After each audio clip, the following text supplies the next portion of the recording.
Hey everybody, it's your boy Joe, the Wealth Architect. Today I want to talk about being grateful.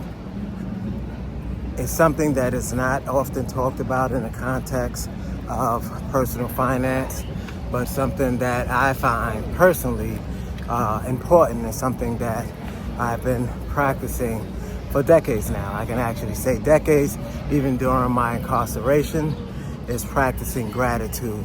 No matter how bad circumstances got or how they may get, I will practice gratitude. Now, how does this apply to personal finance? I believe it has a whole lot to do with personal finance because often we come from, or a lot of people come from, a lack mentality. The focus is on what they don't have, right? What is missing in their lives, whether that be relationships, material things, money, or whatever. It is about a scarcity mindset. On this channel, it's all about an abundance mindset. And so, and in order to really embody that, to practice that, then you need to focus on what you already have, right? What you are grateful for. And one way to do that, one simple way, is by journaling and writing, whether it's a few paragraphs, whether it's a page, whether it's 2 or 3 things each day. Write down what you are grateful for. Even more, talk about it. Tell people, in your close network, how grateful you are for having good health, for having a roof over your head, for having some savings, even if it's not as much as you'd like, for having some investments, even if it's not as much as you'd like.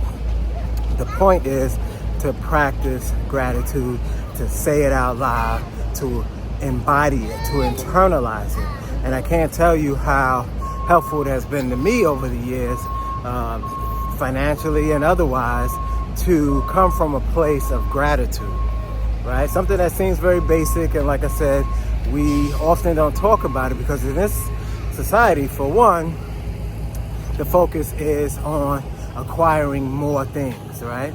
As I mentioned in a previous video, we talked about emotional spending. And so a lot of us come from or operate subconsciously from a lack mentality.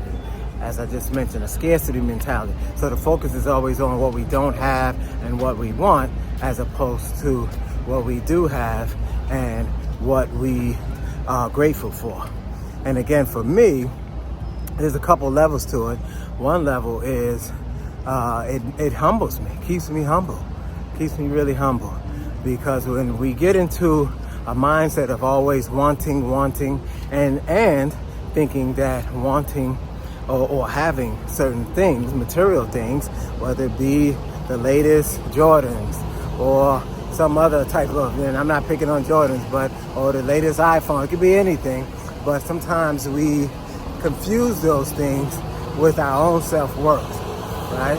And we can't be defined, or should not be defined by what we have, the toys we have, the latest toys, games, gadgets, or how much money we can spend or we do spend, right? Those are not the things that should or that do determine our inherent value.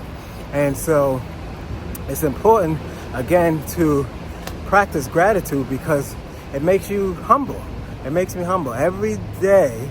Sometimes I do it out loud, and sometimes I just think it and feel it, and I feel grateful for so many things. So what I want you to do is comment below and tell me or tell us some of the things that you are grateful for, right? Just in general. And I guarantee that if you practice this on a daily basis, articulating what you are grateful for, that it will keep you humble, and it will, instead of focusing on or having a scarcity mindset, it will instead give you an abundance mindset, because even no matter how much you have, you can still have abundance. Apologize for the phone. You can still be abundantly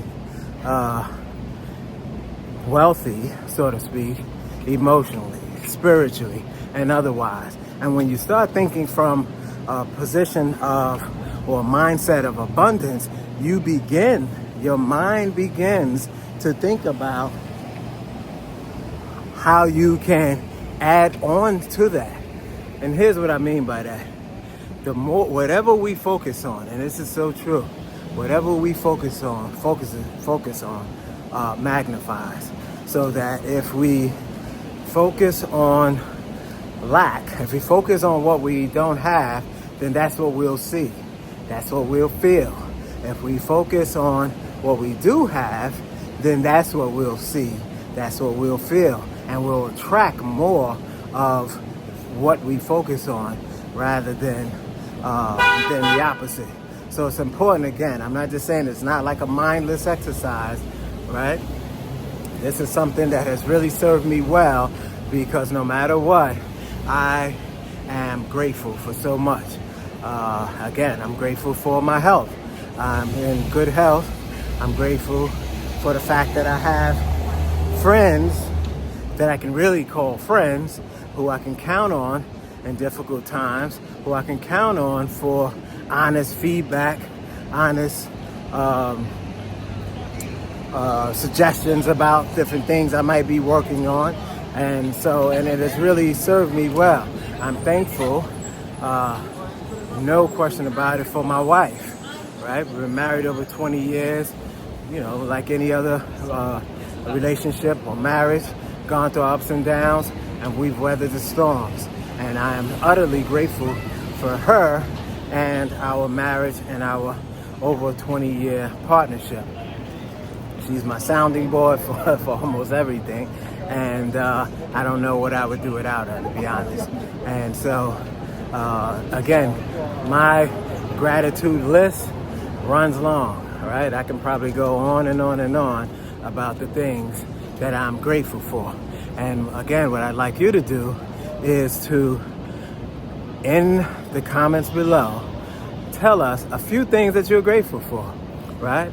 And I, like I said, I guarantee that it will give you insight into things that you may have taken for granted, right? All sorts of things. Again, it could be people, it could be experiences, it could be your health, it can be money, or your business accomplishments, your school accomplishments, whatever the case might be.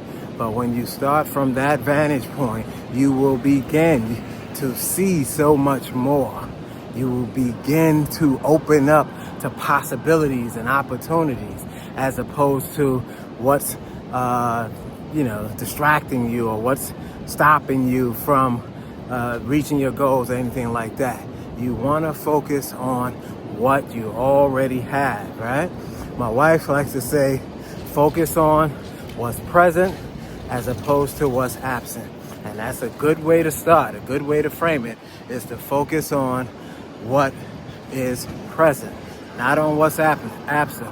Because as I mentioned, whatever we focus on,